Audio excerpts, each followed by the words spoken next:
and really stand out. It's here. Mainland 98.3 FM, the sound of Lagos.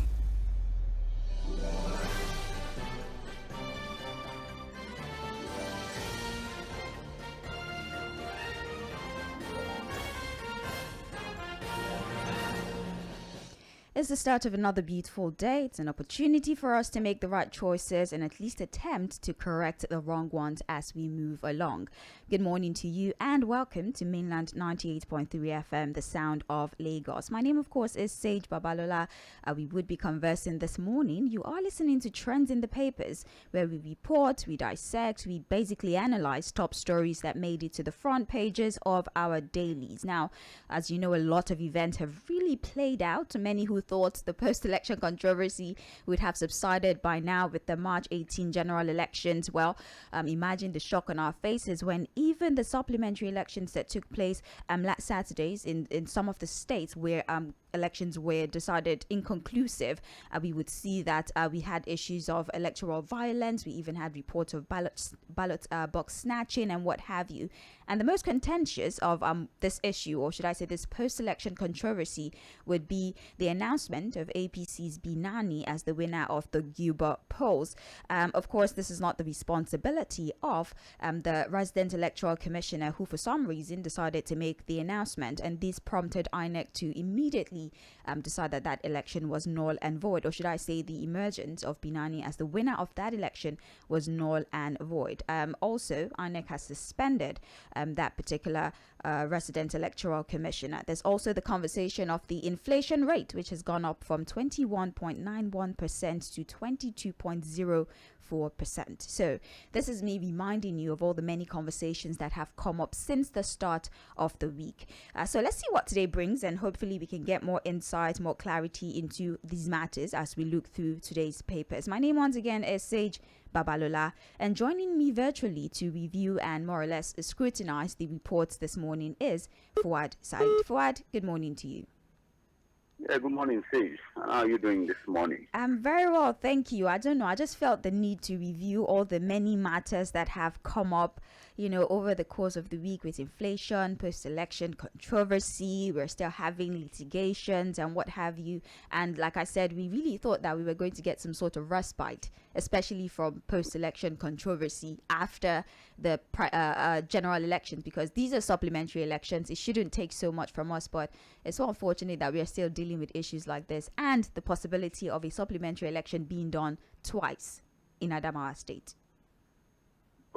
Well, Adamawa is a very peculiar one. It's probably the most embarrassing situation in this election cycle, and very unfortunate. Of course, there are new developments from Adawa. I'm sure the papers will be reporting in this morning. Oh, yes, definitely.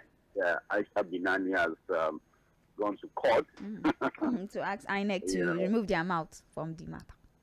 And then, of course, take what is called a judicial review. And all of that. I'm sure the papers would have it. So the papers do have it. Conversations. Yes. Then, of course, we have a situation where INEC has only suspended the resident electoral commissioner and has barred him from any of his facilities or getting near any of INEC functions and all of that. But I think that, I think there's a desperate need to set examples. There's a desperate need we people back to line and ensure that things like this does not happen. And I think the best way to do it is to find out if there are grounds for immediate prosecution of that arrest for electoral offences. Because again, I think there are grounds for prosecution to serve as example and deterrence to others. But again, these are developing stories. Yes. We'll see what the papers have about them. Yeah, of course. So we do have our dailies with us, Punch, Guardian, we do have Daily Sun and The Nation. So let's open the conversation with Punch newspaper. The top story being federal government begins 40% pay rise for workers April ending. There are riders to this particular story. We have the full story here on page 24. All right. My apologies. Okay. We have it here. The writers to this story Government will settle January March arrears later, says Labour Ministry. Increased transport housing allowances also, TUC tells the federal government. So, barring any last-minute change of plans, the federal government will begin payment of the planned increase in civil servant pay by the end of the month, that is April. The President, Major General Muhammadu Buhari, retired, is expected to give his final assent for disbursement any moment from now. Speaking exclusively with The Punch, the Director of Press and Public Relations, Ministry of Labour and Employment, Olajide Oshudu, revealed that the federal government might begin the payment of the 40% pay rise by the end of April this year, adding that the 3 months arrears of January, February and March will be paid at a later date. So, Fuad, just for clarity, I would like to say this. Now, the leaders of the organized labor on Monday described the proposed pay rise as a meager allowance that would not be equivalent to 40% increase in workers' salary.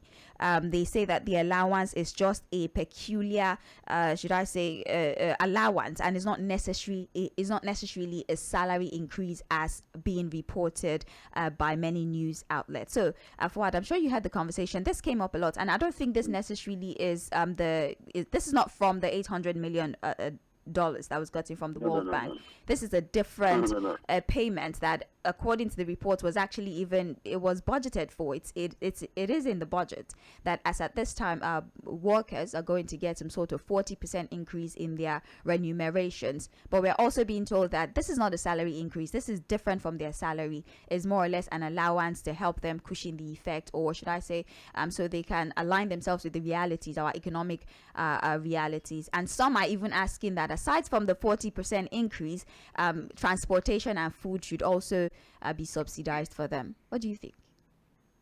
Well, for every civil servant or any worker at all, no matter how small, a pay rise is something that is always welcome. It's something that, of course, would at least put some smiles on their faces, no matter how small. So whether it's 10%, whether it's 40%, whether it's an allowance, the reality is that there's an additional payment that's been added to their remuneration, their salaries, allowances, and all of that. And I think the Labour is right to demand for pay rise across board on their salaries, on their allowances, and all of that. But again, I look at the value of money at the end of the day. That's the most important to me. What exactly can the money buy? What can you do without money? The value of money. It's not how much you have, it's the value on it that matters to me. And how fast the money depreciates. You just mentioned this morning, say, the rising rate of inflation. Yes. And so if we don't tackle inflationary rate, the rising rate of inflation in the country, it automatically means that, look, no matter what you earn, you just discover that, the value continues to depreciate and you're not able to really do anything meaningful with it. So yes, I support Labour for demanding that, workers' salary be increased as agreed by the government and budgeted for. I also agree that housing and transportation allowance to be touched because of the economic realities that we face. But going forward, I also think that the Labour Union needs to be more practical about their demands from government. Again, the reality is that, look, money is one thing, but the standard of living goes beyond how much you have in your pocket. I've always said it. What is the housing plan for the average worker in Nigeria? How well is the Labour Union attending to that issue? How is it that a worker would work, whether it is low-income worker, middle-income worker, or high-income earner, as a civil servant? You work for 25 or 30 years, you retire without having a shelter over your head. That's one problem I think the Labour Union has not been able to properly attend to. There are different platforms that the government has created to address the issue of shelter for workers. But still, I can tell you for free that the reality of Nigeria at this time shows that for you as a worker to be able to own a property, a roof over your retirement, then you must probably be a middle-income level worker or probably income level worker. For the low-income earners, there's no way out of it because they are completely priced out of the property market. The NHS, which is supposed to be the mortgage system to take care of that, does not function for low-income workers. There's also the housing loan board. Nothing is done at that level to ensure that low-income workers are able to have shelter over their head.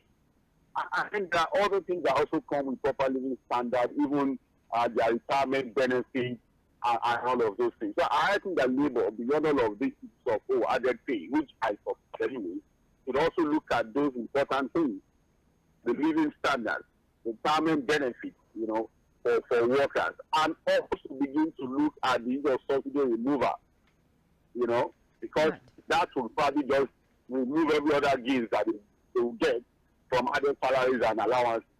I can tell you that if we remove subsidy the way we are planning to remove it without fixing our refineries, and the cost of living goes up by, as projected, by almost 40%.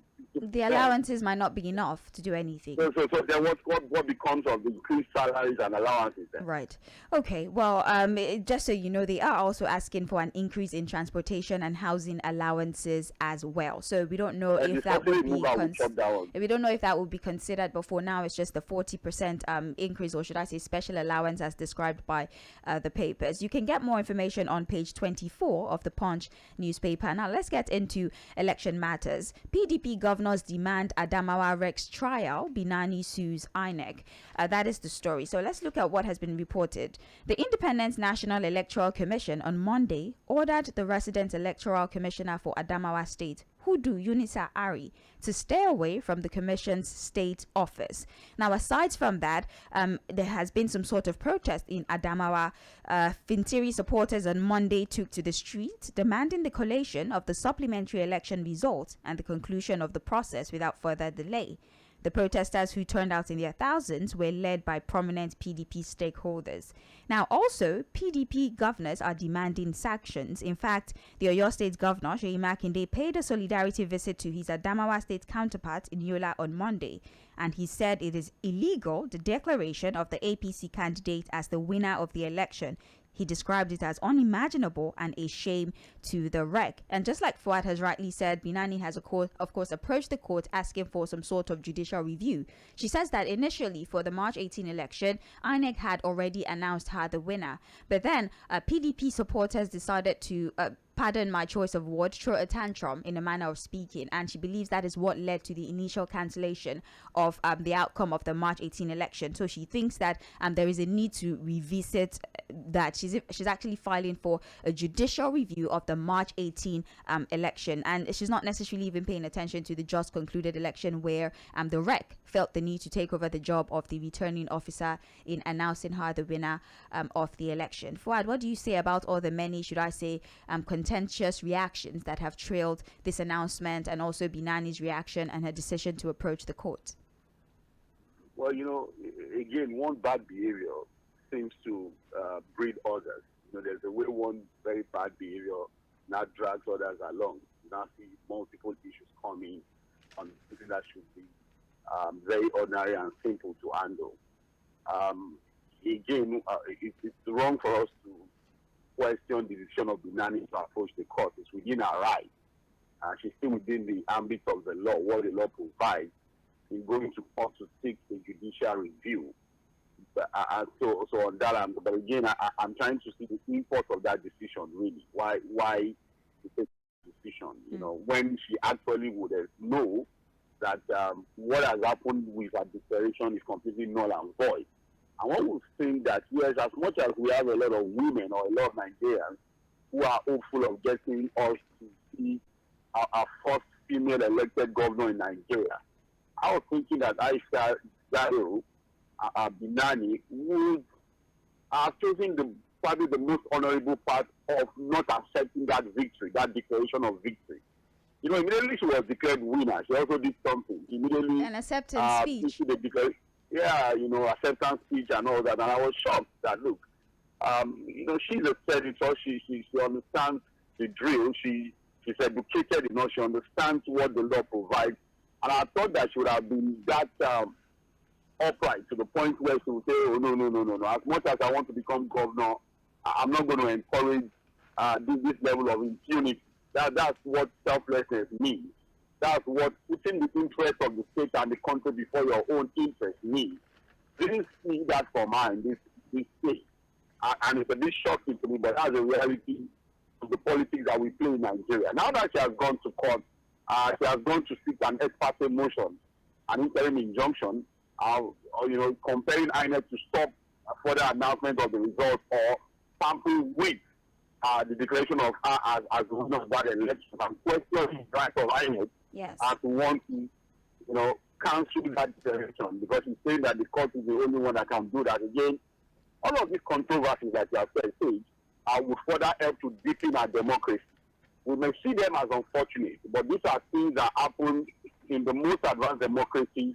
These were issues they have also faced in the past that have further deepened their democracy and made it a model around the world. So that's that on behalf. For the PDP, it's also their right to protest.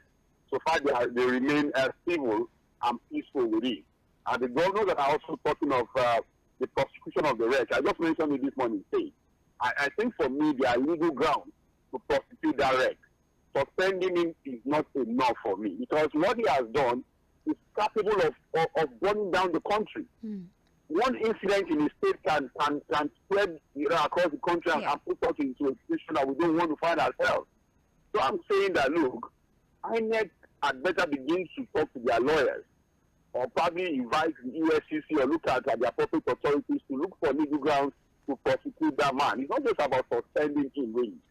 It would be nice to see him appear in a court to start to defend himself against criminal charges.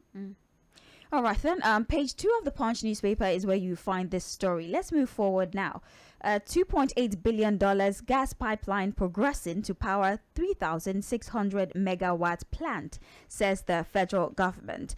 The $2.8 billion Ajaokuta Kaduna Kano natural gas pipeline project being constructed by the federal government through the Nigerian National Petroleum Company Limited and its partners is now 43% completed. The Vice President, Professor Yemi Osibajo, announced on Monday. This was, of course, inaugurated in 2020, I think, in July of 2020 by the President, and they're hoping that it's going to, in a way, help us with our electricity problem that we have in the country. We're being assured that it is 43% completed at this time, and of course, we have the Chinese who have let me say a stake of some kind. They're the one primarily funding the project. They're hopeful that by the completion of this project, we don't know when it's supposed to be completed, our electricity problem would maybe not be eradicated, but significantly minimized, as it's supposed to provide 3,600 megawatt of electricity. Fuad, should we, heave a sigh of relief with, should I say, trust that once this project is completed, we might not have to suffer from a lack of electricity as we have over the years? How do we celebrate a project that is 43% completed, not even 50%? Right, it's close to 50. For me, now, sorry. I don't know why this is even making the news. 43%. And so, what are we supposed to make of that now? What exactly are we supposed to do with that information now? Is that to dance? That a power plant project that is supposed to have about 3,000 megawatts to what we have is 43% completed, and then what are we exactly supposed to do with that?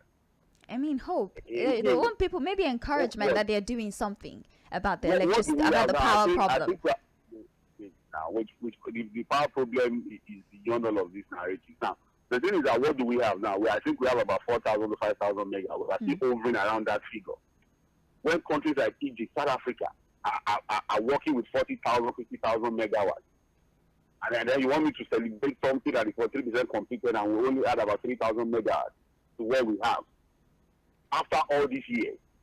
And I'm not talking about the APC government now. I'm talking about what we have been doing from 1999 to today.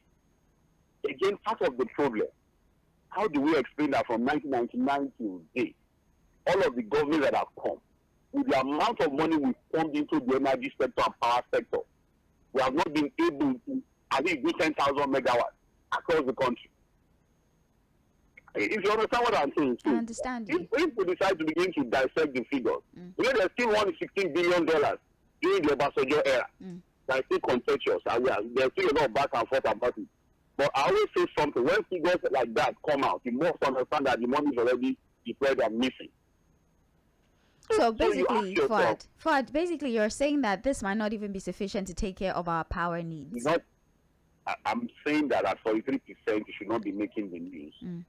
All right. And the reality is that it's not even sufficient. And I'm saying that, again, I think some of these conversations just have to leave it for when the new government comes and we see what they have in terms of some of these problems. For this outgoing government, I think I should be seeing them talking about how to hand over and their plans to leave government, not to begin to bring up some of the issues. Because for me, it's nothing to really celebrate or even talk about. Should be making the news. Well, there's a related story of some kind. Marginal oil field sale generated 203 billion naira, says Buhari.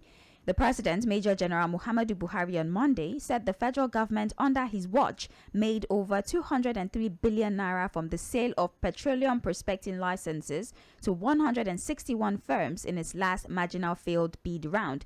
He says, and I quote, "We implemented a marginal field bid round and sought the conclusion of the process, which resulted in the award of petroleum prospecting licenses to 161 successful firms, with the federal government raking in about 200 billion as well as $7 million from the process."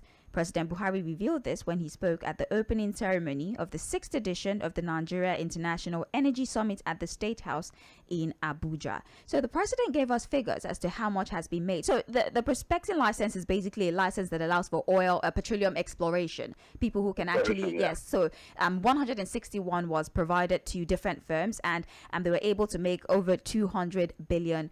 My own question is, do we have any idea what this resource was used for? What was it channeled into? This 200 billion, did it reflect anywhere? Did it have any effect on our GDP? I'm just a little confused. It's a good thing that you make this kind of revenue, but what was it used for? That's the question I'm asking. If you know, Fuad, if you'd be kind enough to tell us. I don't know. You must know, Fuad. You must know. Nice way. How would I know? You must know. I don't work in the presidency. I'm not the Minister of Finance. And, I think the president should have also helped us, to have answered your questions by providing, we made this amount of money and this was what we did with the money. But it's not captured in that report.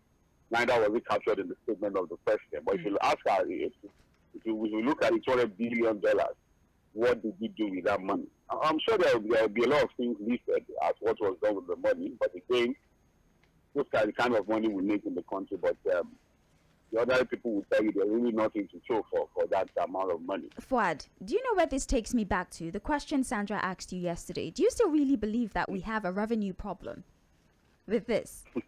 It takes me back to the question. Is it a revenue problem? Yes, is it a revenue problem? $200 billion. So it's not about we are not making money, is it? Yesterday Sandra was deliberate. She didn't just want to understand me, and I'm like, it's okay.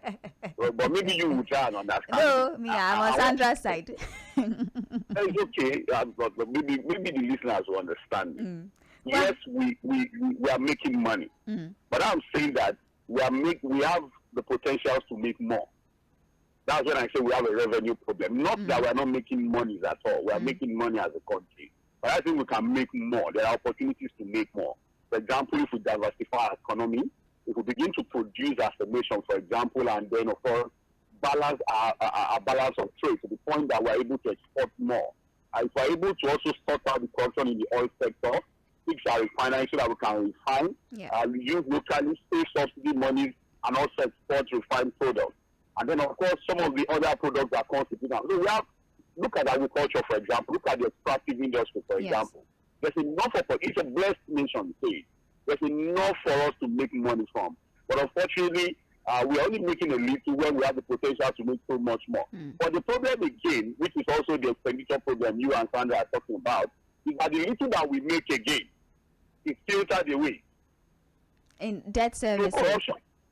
So you see, that's why I said it's a double-edged problem. We have a problem with what we are generating because we could have generated more, and then the little we generate again, corruption takes everything. Right. Because there's nothing to even show for the little that we make, because we keep borrowing and borrowing and borrowing. So it's a double-edged problem, and again, it's very complicated, really. Multifaceted. Page 26 of the Punch is where you find this story. Let's look at this one so we can move to another paper.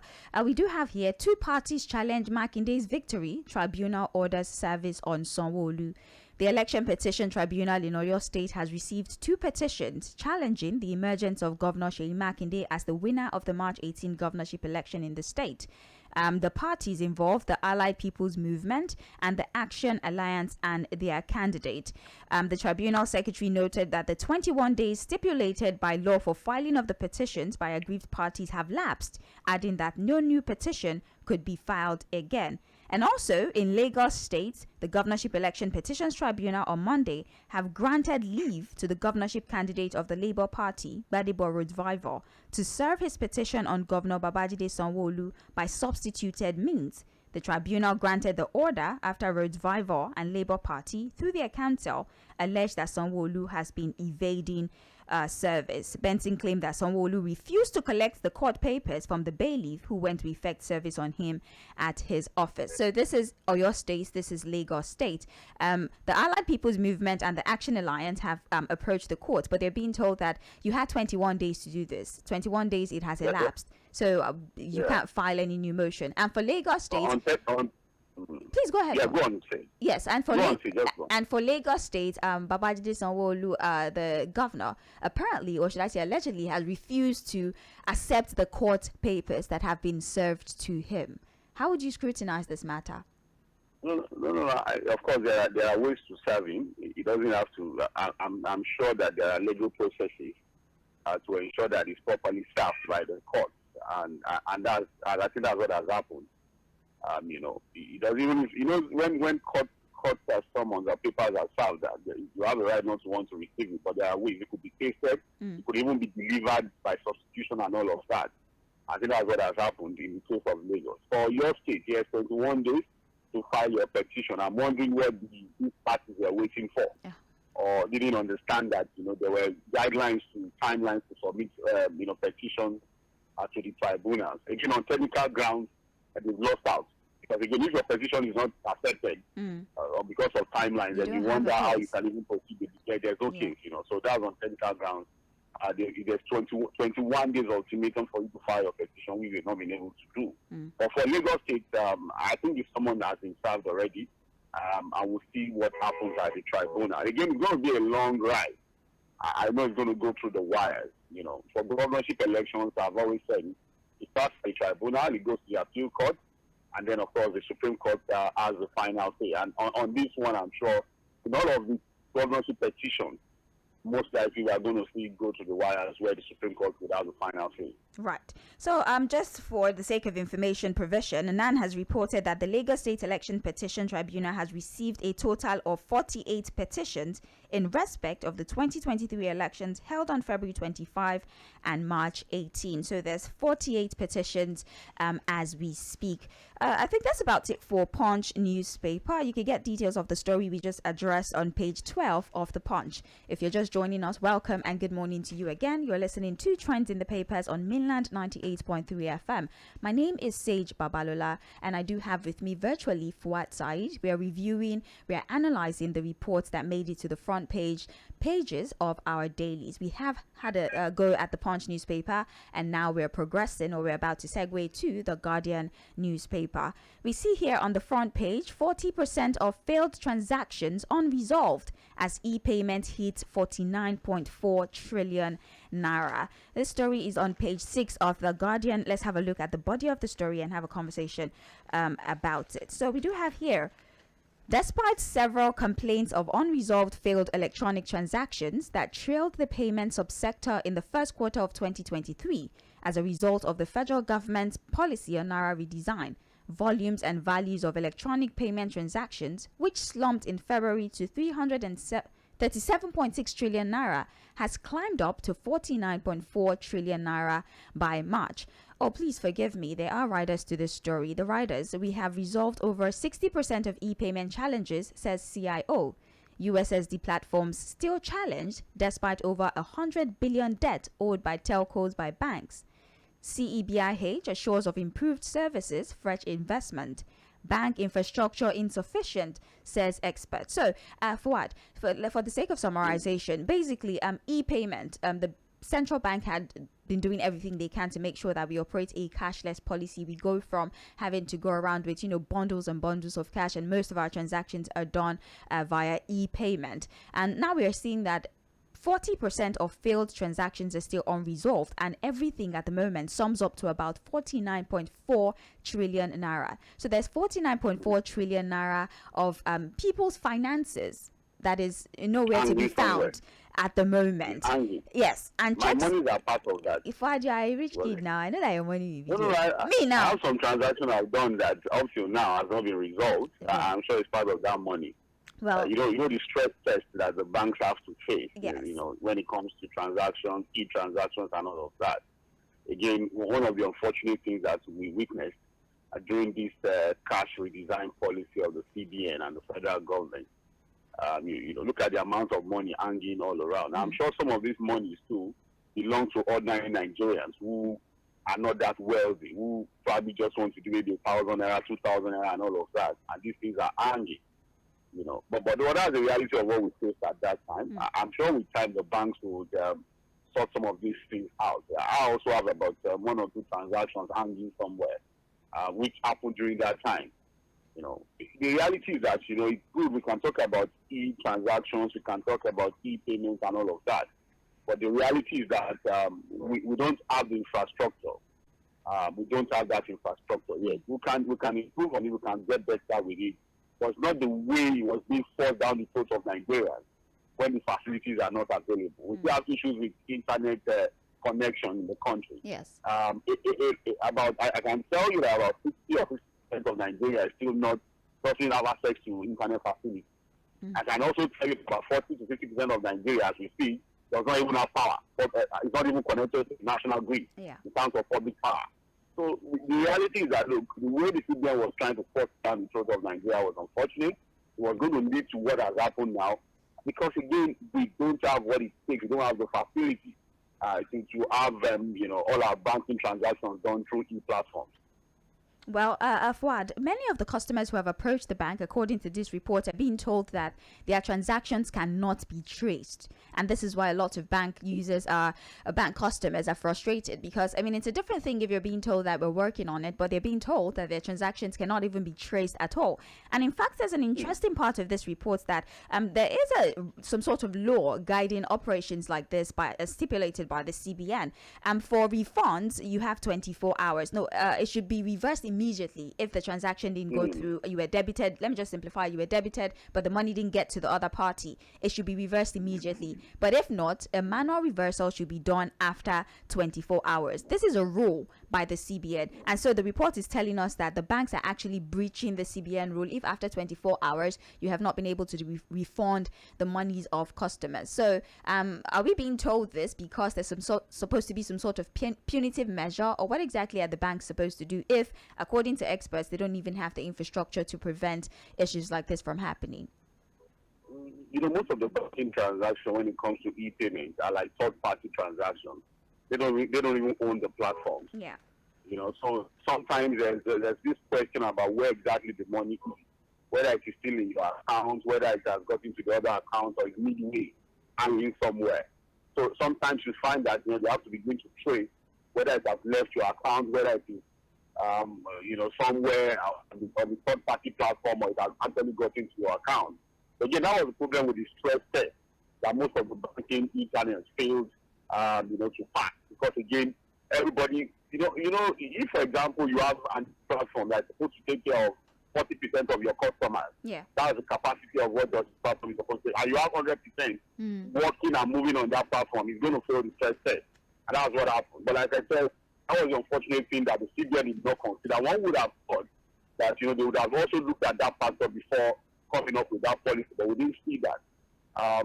Again, the conversation for us to check ourselves before coming up with policy and think it through before introducing it to the public. Right.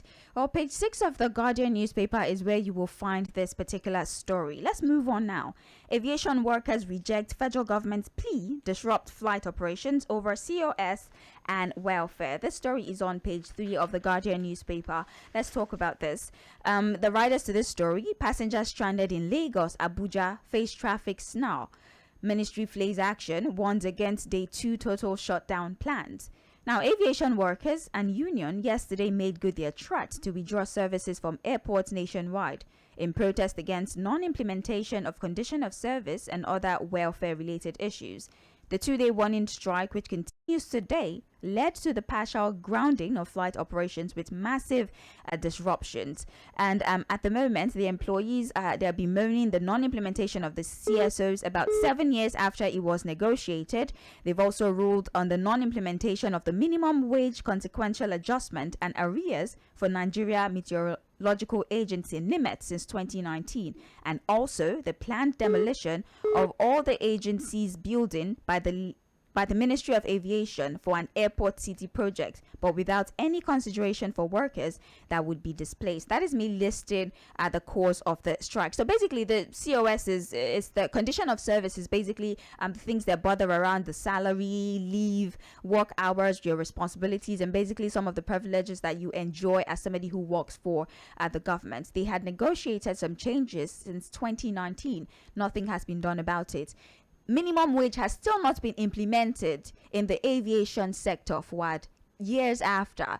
There's still people who are earning below the minimum wage at this time, and also the planned demolition by Hadi Sirika, the Minister of Aviation, because of the city project. And this is probably going to cause job loss for the workers who operate in that particular sector of the aviation industry. Fuad, what do you think about this strike action? I mean, history has not really told us that strike actions have yielded any positive result over time. So do you think that maybe the aviation workers need to re-strategize and think of a better way to get the listening ear of the relevant authorities?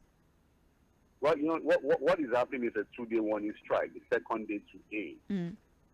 For labor activities, when you have a warning strike, what that is supposed to do is to put the government on the edge and get them to sit up to do the needful. And when that fails, then of course you have the strike proper. So, but whether the strike works or not, I think to a great extent what happened yesterday, we saw some level of disruption in the aviation sector with flight cancellation and schedules. But again, I listened to some of the aviation union leaders, and I think somehow there has to be an appeal that we have to make to the Minister of Aviation to please double down and allow the sitting dog. I think all of the policies he's trying to come up with are too late in the day. And I think he should just back down and allow the incoming government to take decisions on some of these things. We've always questioned why the Minister of Aviation, Hadi Sirika, is so bent on rushing through some of these things. And this last step of his tenure as Minister of Aviation, it's almost late in the day for them to really achieve anything other than, for me, maybe plans to cause some unnecessary disruption. Again, the issue of non-implementation of agreements in terms of remuneration, minimum wage, and all of that. I think it's also one thing we have always dealt with as a country, where government enter into agreement with workers but fail to honor those agreements. And then the issue of an airport city and all of those kinds of things. Like I said, I listened to some of the aviation leaders yesterday, union leaders, and what they are saying is that yes, the government is insisting that look, the aviation workers union are not supposed to remain in those buildings in Lagos here because they've moved them to Abuja. But what the union leaders are saying is that look, most of the offices that they've given to them in Abuja are rented and not adequate to even take some of their officials and provide enough working environment for them. But again, that's a one-way narration. It's just the union leaders talking now. We've not really gotten enough information from the government on that allegation. But whatever it is, I think the 2-day warning strike, we should find a way to end it so that we don't cause too much destruction in the aviation sector. That's also having a direct impact on our economy and all that. So I would advise that Minister of Labour comes into this.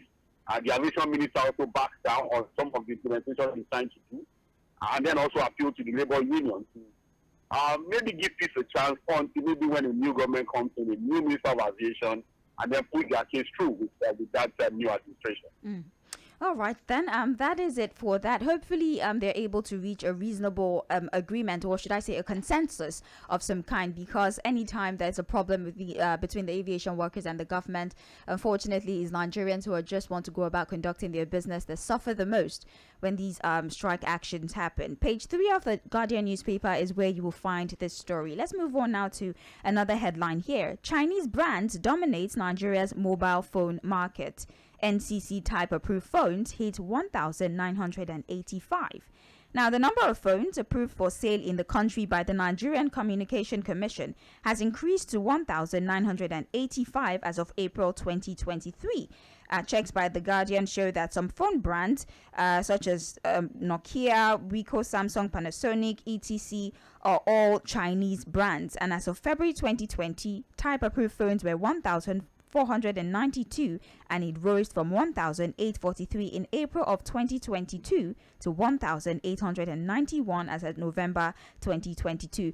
For the sake of time management, for this is basically telling us that China has penetrated pretty much every economy, and especially with phones that are being Chinese-made phones that are being sold in the country, it has actually increased to 1,891.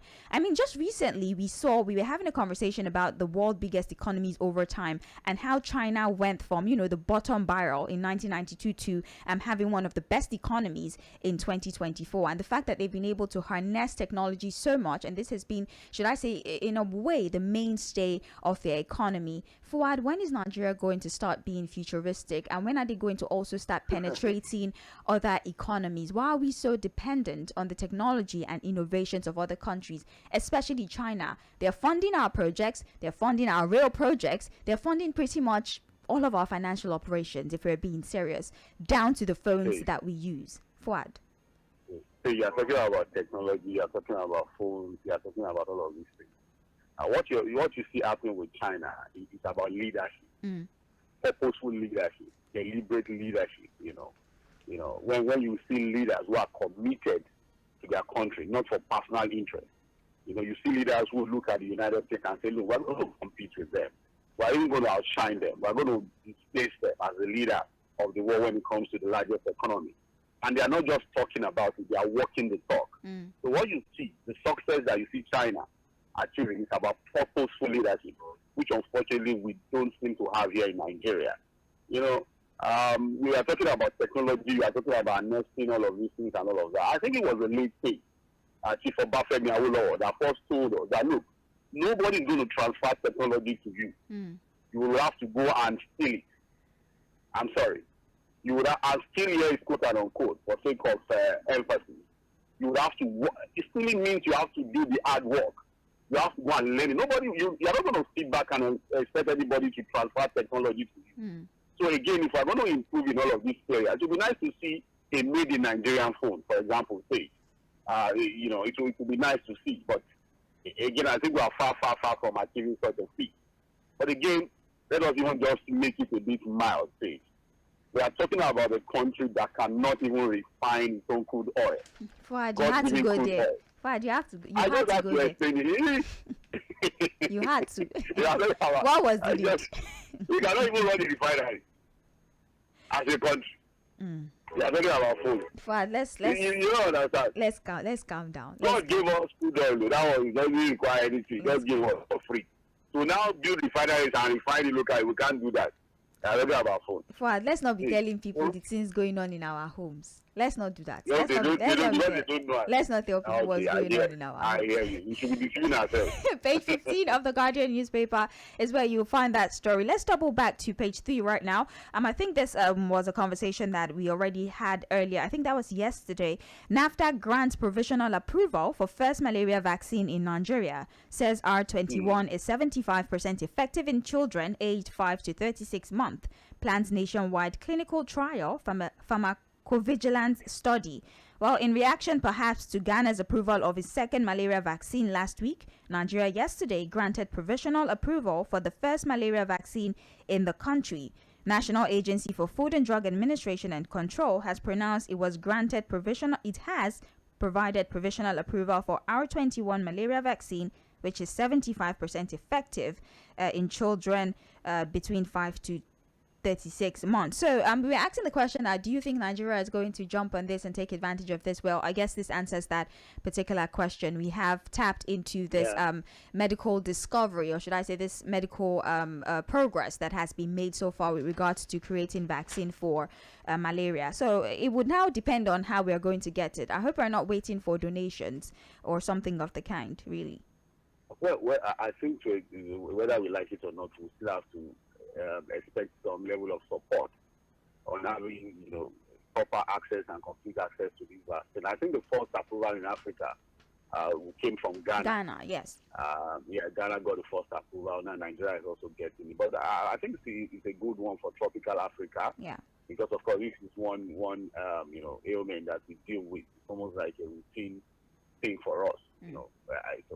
We'll see. But again, I'm sure that we'll still have to get some support maybe from the WHO and all of it when it now becomes available in commercial quantity.